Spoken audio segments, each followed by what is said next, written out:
Good evening, everyone. Thanks for joining us. Once again, we have a fabulous show tonight that we're going to be putting on with some brilliant people who are helping to lead through the coronavirus. We hope you're all out there self-distancing, uh, paying attention to who all these essential workers are so we protect them as they protect our families, and we protect ourselves, of course, by abiding by all of those self-distancing guidelines which we have been given. And so we've got the curve going in the right direction, but we have a lot more work to do. And so just please stay safe out there. This evening, we have the great mayor of the city of Malden, my hometown, Gary Christensen. I'm here in the dining room in my house on 7 Townsend Street in Malden, where I've lived my whole life. And we have our great mayor, who is in his office, as he is every day, working to help the city make it through the coronavirus. And Alex Pratt, who is the Director of Community Development for the Malden Redevelopment Authority.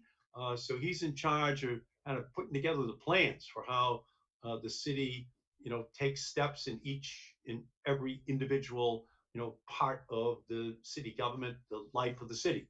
So we're going to have a fascinating discussion tonight because a lot of what's going to happen is going to be dependent upon the leadership at the local level, that they get the resources they need to continue city by city, town by town, to battle this pandemic that has turned into something that might approach the Great Depression in terms of the economic impact that it has upon our society. So I've known Gary Christensen since he was a very young man, and just an incredible leader, and we're so fortunate to have him as the mayor of Malden. We're in the midst of an incredible revitalization in Malden, Massachusetts, led by the mayor. It's been temporarily delayed because of the coronavirus, but we expect it to go back to this pathway for success in the relatively near term, but again, consistent with the public health guidelines that we have to establish. So, Mr. Mayor, we welcome you here this evening, and we've been battling down in Washington to provide the resources for the state, for the city to deal with these problems. And we were able to build in money for the hospitals, build in money for more testing, um, for unemployment insurance. And I continue to fight to make sure that small businesses get the access to the money they're going to need in order to make it through this pandemic. But the cities also need funding. They need help because the revenues which you are used to seeing in Malden was really on an uptick in terms of the prosperity that we were seeing. So I'd like to talk a little bit with you, if I could, about what the federal government's already done through this bill with community development block grant money, and what you would like to see the federal government do in order to help the city to make it through something that could be prolonged in terms of the impact upon our city, which is about 61,000 people, unless the census identifies even more, which could happen. And so it's a fairly large city, and so you're challenged. And so, what did you use the CDBG money for, the Community Development Block Grant money, to try to help the city make it through the crisis? Well, before I say what we spend it on, I just want to I want to make one correction to your introduction, which is you saying, all of this is dependent on the local level, when in reality, it's all dependent upon leaders like you. Because if not for having these resources, I don't know where we would be. When this crisis came down, we knew what we had to do. We just didn't know how until you came along to get us this funding, which we are now putting in place. And I think what I'll remember once we're past this is not only did you get us the resources to help offer rental assistance to our residents and also have a business program, was that you kept calling us to see if the resources had arrived. If they had not, what could you do? And you and your team were just there with us every step of the way. And so I wanted to begin by making sure that we do appreciate all your help over the past several months. Thank you, Gary. And so maybe Alex, maybe you could talk about the community development block grant money. So how did you put that to use? Sure. Thank you, Senator. So in Malden, we know that during this crisis, low-income people are disproportionately affected by this crisis, particularly the economic effects of this crisis. And that's really what CDBG, Community Development Block Grant, is designed to do. So over the last several years in Malden, in good times, we've been making investments in our low-income community, in their parks, and making sure that they have access to housing stability, that there's rental assistance available for them on a smaller scale during those good economic times. That we know some people were still getting left behind, and we're trying to help them stay stable and help them get ahead. And now during this crisis, we're seeing that the programs we were operating during that time were helpful, but they just cannot match the scale or scope of this problem. And so these resources that Senator you fought for in the Senate were just so vital to us for helping stabilize our households. So, for example, we secured about $800,000 with your help through the CARES Act. $500,000 of that is going to be going towards rental assistance, plus some local funds. We're hoping to serve with that pot of funds somewhere between 300 and 400 households. In a given year, in good times, we normally serve maybe around 50 with rental assistance. We're also looking to do that in the span of about a month or two, when we know, the demand is urgent. It's not a year-round problem. This is right here, right now. It can't wait. And so just the urgency with which your team responded, and I do want to echo what the mayor said in terms of your team. You have some incredible staff, Senator, up and down, just the whole line, in terms of what you were able to do legislatively by cutting some of the red tape that HUD has on these programs during good times. You said that's going to get in the way. It's going to make it harder to get these funding sources to the cities quickly. You were able to make those changes in the legislature, and then, in the Senate. And then your staff has been really, they've been checking in on us pretty much every week. I got a text from a member of your staff on Monday saying, "Did HUD send the money yet?" And an hour later, I saw an email from HUD saying, "Oh, here's your contract agreement. Have the mayor sign, and we'll release the funds." It's like it was like clockwork. And so I really just want to echo what the mayor said and thanking your team and yourself for your leadership on this issue. No, thank you. And and as the mayor knows, it's like you guys get the hometown advantage here. It's like it's where I live. I'm on Townsend Street, so I have people talking to me all day up and down the street, and and you're just doing a great job, Mr. Mayor. So talk to me if you could about this next round. Mitch McConnell is saying no more money for cities and towns, no help for municipalities, and we're saying as Democrats, I'm saying as a Democrat, we need $1 trillion to go back to the cities and towns. It's not their fault. They didn't create this healthcare crisis. They didn't create this economic crisis. We've got to help them through this pandemic and economic collapse that we could face if we're not smart and build in the funding right now. So talk a little bit about what you see coming if the federal government doesn't move in and get you millions of additional dollars for the city. Yeah, I could say just as recent as Tuesday night, we submitted our proposed budget for the new fiscal year. And there are reductions right across the board: police, fire, public works, our school department. Everything that we had wanted to do and we're so close to being able to accomplish is now on hold. So our budget had been set to go up just on a rough scale of about $4 million, and that's not the case anymore. As a matter of fact, we're down to just about a level fund of what our budget is this fiscal year.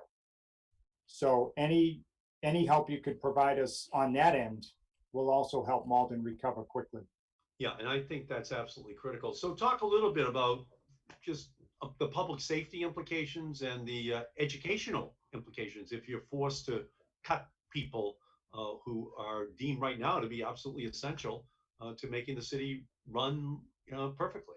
Yeah, it's going to be doing more with less at the worst time. It's never a good time to do more with less, but on the heels of a pandemic, the pandemic that we're facing, it's just, I don't know if we'll ever be the same without getting more of the resources from the state and federal government that we need to recover.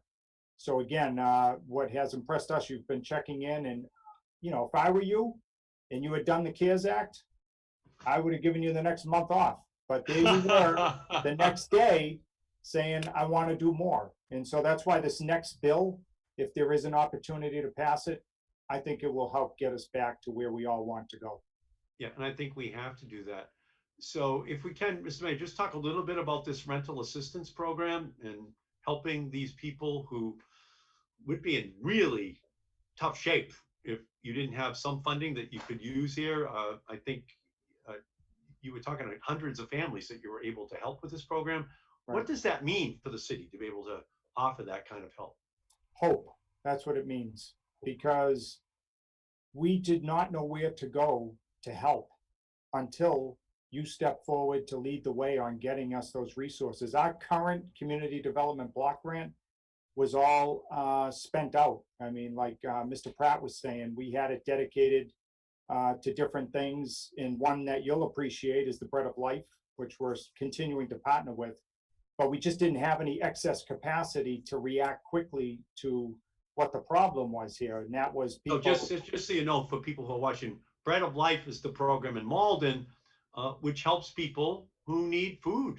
Right. And they provide it. So talk a little bit about Bread of Life right now and what its status is and what its increase in need and demand is for the food that people need for their nutrition in Malden.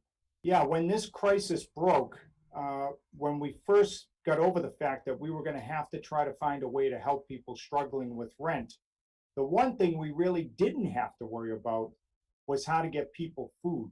And that's because of this great organization, this volunteer-based organization called Bread of Life, that serves not only Malden, but the cities and towns around it. And, they already had a plan in place. And it was just great not to be able to have to take on these two fronts. We're still trying to help them, of course, but it's allowed us to channel all our energy into trying to help people stay in their homes. Yeah, and we have this ancient football rivalry, Malden versus Medford, which we believe is like the oldest high school rivalry ever. And so that's every Thanksgiving morning. And then there's a Thanksgiving lunch, for all of these families in Malden. And that's where my wife and I spend every Thanksgiving there with you, Mr. Mayor, in Malden. And it's just, it's always inspiring to see all of the uh, all the help that people are willing to give to those who, especially on days like Thanksgiving, who need it. But right now, we're seeing every day as a day where people need this food. So, how much of an increase have you seen, again, Mr. Mayor, in demand? In the food end, it's double digits. I mean, the one thing that we are doing with them, though, you'll be happy to know, Senator, is that the most recent community development block grant, the one that's set to start up in the new fiscal year, we're appropriating roughly $400,000 to partner with Bread of Life to redo their food pantry, to build them a new kitchen to serve people who have nowhere to go at night to get a meal. And I think you'll really appreciate this. We're going to be building roughly 20 affordable units of housing on the site. On the site. Yes. Fascinating. Tribute And to them. who will be eligible for that housing? It'll be low income. I think they were gearing it. Alex, do you remember if they were gearing it toward veterans? I can't remember. Those veterans and low-income folks. There might be disability folks as well there, Yeah. from the north of Boston region. So again, we didn't want to reopen that CDBG. We could have done that, Senator, but we just felt so enthusiastic about partnering with Bread of Life. So again, when this came down, we didn't know where to go until the CARES Act came about. It's really been a lifesaver for us. Yeah, can you break down a little bit for people who are watching what the demographic breakdown of Malden? Well, it's roughly out of 351 cities and towns, it's in the top 5 for diversity. And I think the one statistic that has always impressed me is at Malden High School. And where you break up the diversity of the school, it's pretty much equal. Between 25%, I think it is, Caucasian, white, about 24% African American, about 23% Latino, and then the balance is roughly 26% Asian American. So it's really evenly split throughout our city. There are few cities like Malden in the United States. No, it's usually one of the other. And at one point, Malden High School was the single most diverse high school in the United States. It definitely is in Massachusetts, and I think, to your point, it's in the top 10 in the country. Now, let's talk about that immigrant population. Let's talk about that minority population and how the coronavirus is affecting it. So can you talk about that and how you're responding to it? There are so many different languages. There are so many different programs that need help, that people need help in order to qualify for them. So how does the city handle that? Every way possible. I mean, just with Mr. Pratt, when he released the details of the Malden Rental Assistance Program, Mr. Pratt was able to convert it to 6 different languages. So anything we do now, Senator, it's always with an eye toward trying to reach as many of the residents as we possibly can. So Alex, maybe you could talk a little bit about how you manage that, because obviously when it's so many different languages in Malden, what was the plan and how did you execute it? Thank you, Senator. The first question I think that we asked ourselves as a team, and we have a great team at the Redevelopment Authority working on this project just around the clock, basically, since this crisis began. The first question we asked was, how can we make sure that every Malden resident can access these resources? We don't want it to be that only the people in the know, or only people who speak English, or only people who are on Facebook or on Twitter hear about the program. We want everyone to be able to access the program. And so that's why we translated it into Chinese, Spanish, Haitian Creole, Portuguese, Vietnamese, and Arabic. And of course, if there's someone who doesn't speak one of those languages and still needs assistance, they can let us know, and we will call a translator and walk them through this program. Because it really is really important that we see all these resources available to everyone.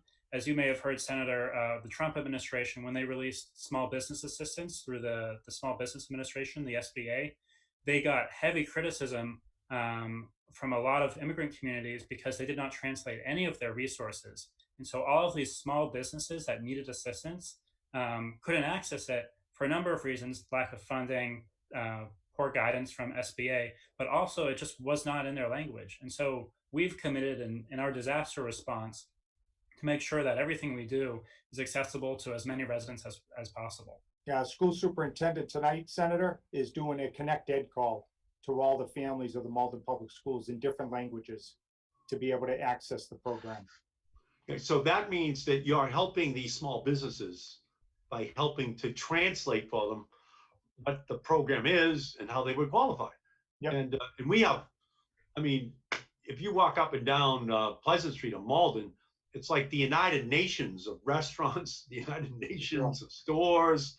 It's just absolutely amazing. So you're in a position here to provide through the city the help to them so that they can navigate through all these applications. Yes, that's been our aim from the beginning. Yeah. So in terms of the pandemic itself and the testing equipment, the personal protective equipment, it was sorely lacking at the beginning of this terrible period of time. And the president was in total denial with regard to invoking the Defense Production Act, so we would ramp up the personal protective equipment manufacturer. Peter Slavin, who is also from Malden, who is the CEO of Mass General, he and I wrote an op-ed more than 2 months ago now saying that we needed 3.5 billion N95 masks in order to deal with this based upon an HHS study.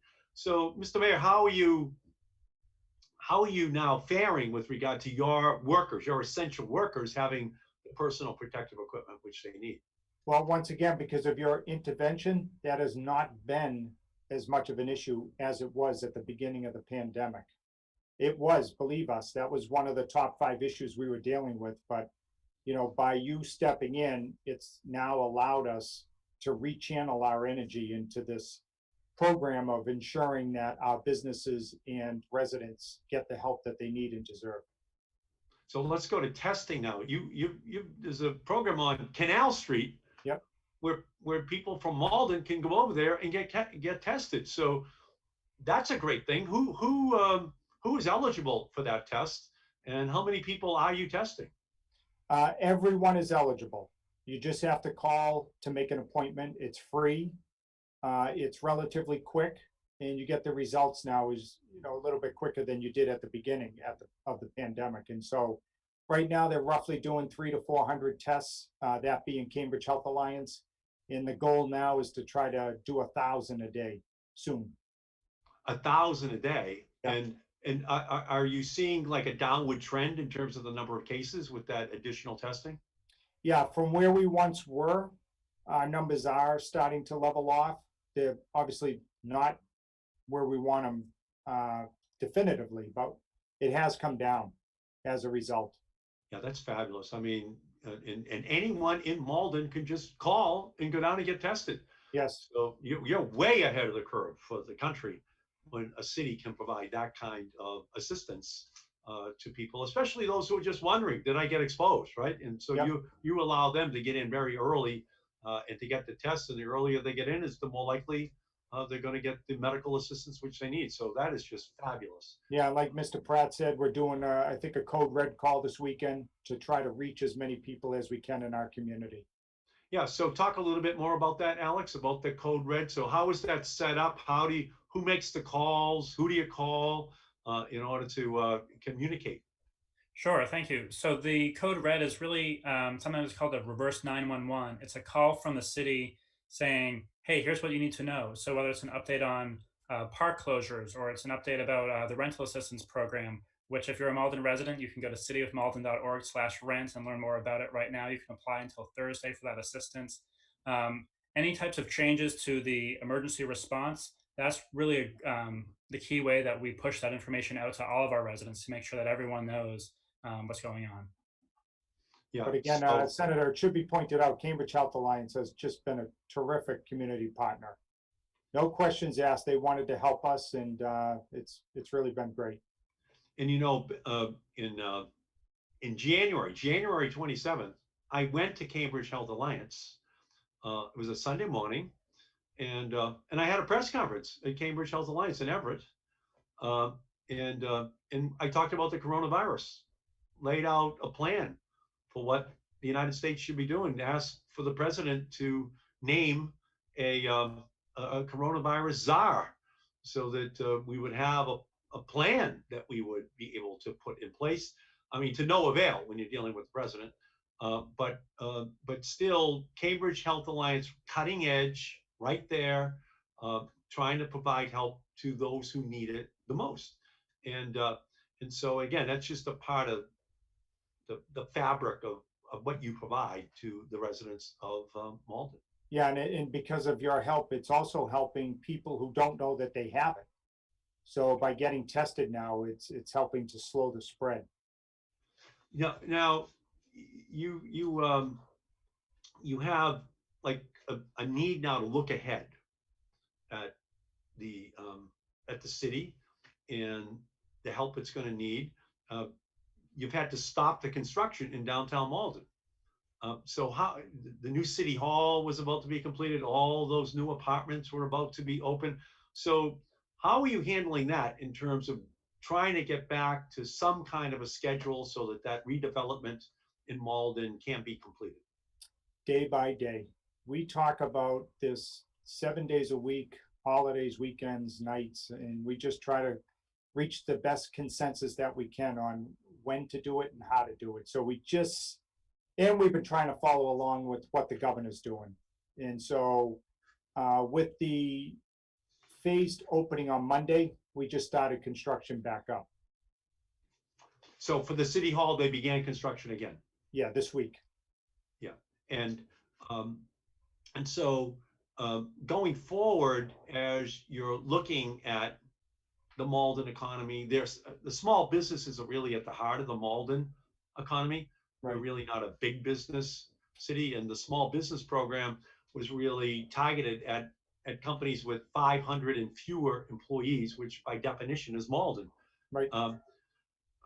What's your conversation now with those small businesses across Malden? How much more help do they need, and how hopeful are they about the future? Well, one, I have to say they've been really resilient throughout this. And we have a great relationship with the Chamber of Commerce.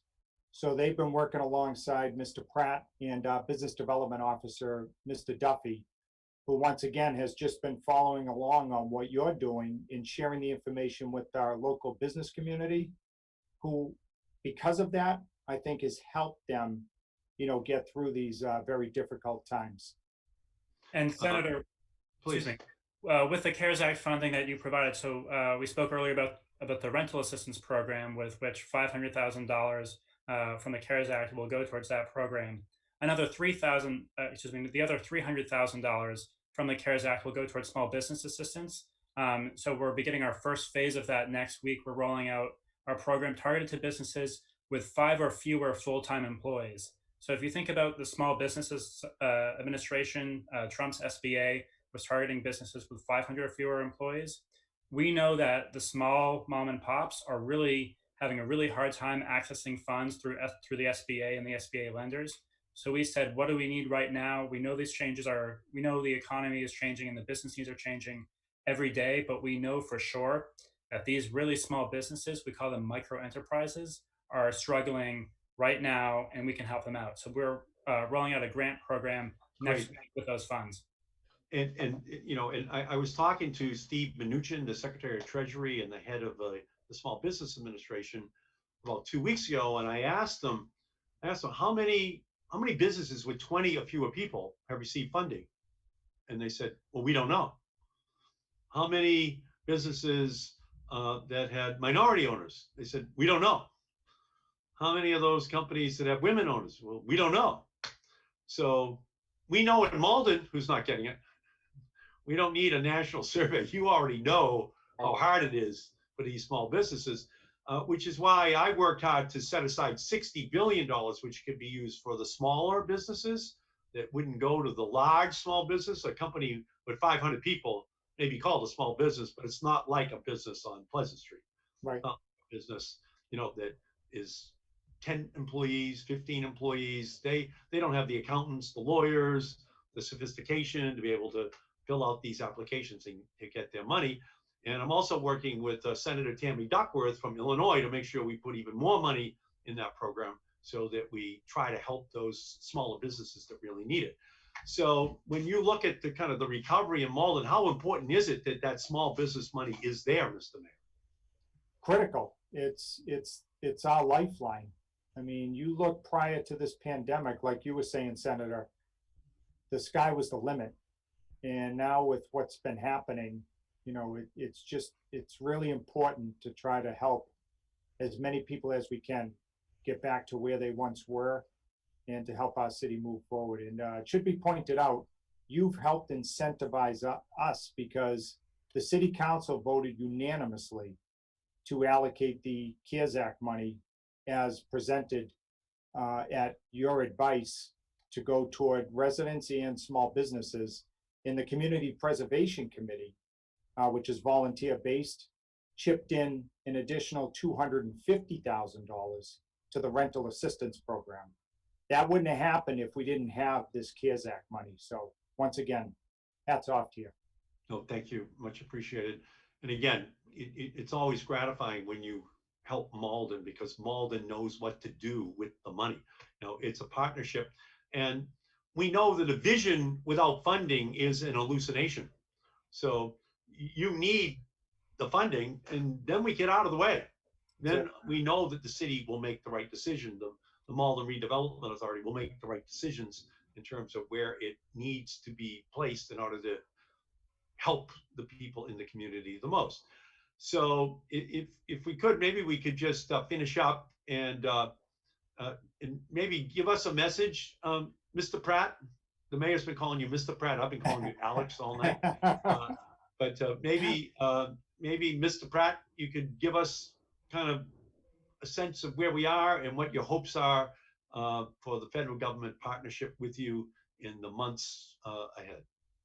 Thank you, Senator. And you can call me Alex, or frankly, with the kind of money you're giving, you can call us whatever you want. We're just going to assistance. In terms of the months ahead, we know that this need is going to continue. In some cases, it's going to get better. In some cases, it's going to get worse. The money through the CARES Act is really what we needed to start responding right away. But as we see how the situation unfolds over the next couple of months, and for our community, probably in some cases, the next couple of years, we're going to need assistance for a while. So I also wanted to point out that the unemployment insurance boost that you were able to fight for in Congress has also been so vital, because although we know that there are thousands of families in Malden that are struggling with paying their rent, and there are hundreds of small businesses struggling to stay afloat, having that boost is keeping so many families afloat, and it's helping us spend our CARES Act resources in terms of the CDBG block grant just a little bit better.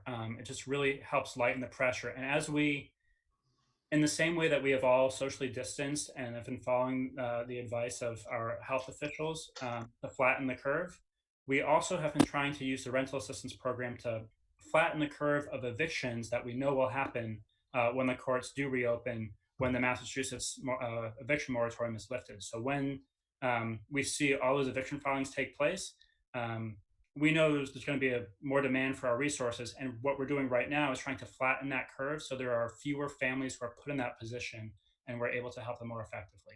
So I just wanted to thank you again for your advocacy. No, thank you so much. And again, I was in the lead in the fight to make sure that gig workers would be covered, independent contractors would be covered, because that's not kind of Massachusetts law, but at the federal level, every one of them gets $600, to be able to make it through all the way through the end of July. And we're going to fight to extend the unemployment program out to the end of December. Mitch McConnell's fighting us on that, but thank you for telling me how vital it is that people get that unemployment check, because I think that's absolutely central. And actually, Senator Bernie Sanders and Senator Kamala Harris was also introduced legislation as we battled with McConnell that everyone get $2,000 a month, each family member, mother, the father, the spouses, children, so that they have money in their pocket for this year, just to make sure that the economy can keep functioning, because people will have money in their pockets to spend. So businesses will be able to flourish. So, Mr. Mayor, you do just such a great job, and I'm just proud to call Malden my hometown, knowing that you are the mayor. What's your message to the people who are watching? Well, first, let me just thank Alex Pratt. Remember that name because he's an up and comer in the public sector, and you can come up with all the ideas and programs you want, but you have to have good people behind them. And that's what Alex Pratt has been during this crisis. And let me just end by how I began, which is thanking you. I'll never forget the day when we found out that we were going to have to change our way of life. So we knew what the challenges were going to be. We just didn't know how to address them until you came along with all the assistance that you have given us. Looking back, I don't know where we would be without it. And so when you leave this show tonight, know that in the next couple of weeks, you're about to impact hundreds and hundreds of Malden families. Thank you, Mr. Mayor. And that's what public service is all about, helping families, helping workers, helping them to do things that they could not do by themselves. And right now in Malden, you are two shining lights as examples for other communities around the country for how to do it and do it well. So we thank you both for joining us this evening, and everyone who's watching, stay safe, distance yourself, wear your mask when you're out. We know what it's going to take in order to win, and it's not going to happen overnight, but we can get there as long as we follow the strongest possible public health guidelines, and then the economy will follow. So let's be smart, let's be safe, and again, thanks for joining us, and we'll see you again tomorrow. And thank you, Mr. Mayor, and thank you, Alex Pratt. Thank you, Senator.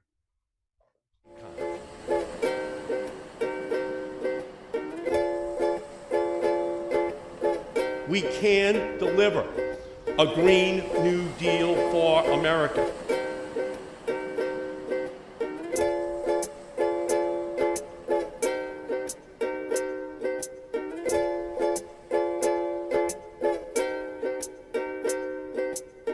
This is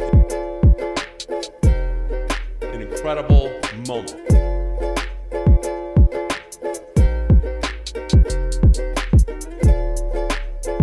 All of the supporters who are here today support the climate, clean energy, social justice, public health.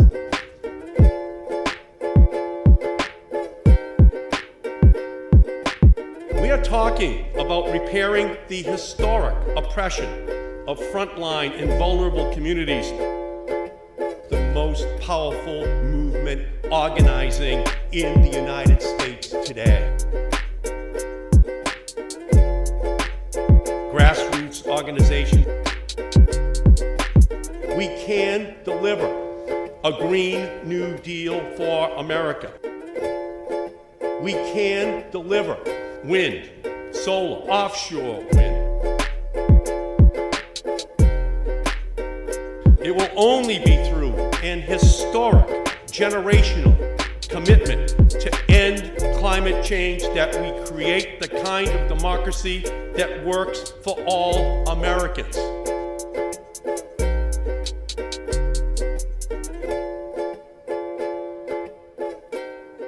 Never in our history have the interests of all Americans been so united. I want to thank my fantastic partner, Congresswoman Alexandria Ocasio-Cortez. We will save all of creation. Our energy future will not be found in the dark of a mine, but in the light of the sun, of the sun, of the sun.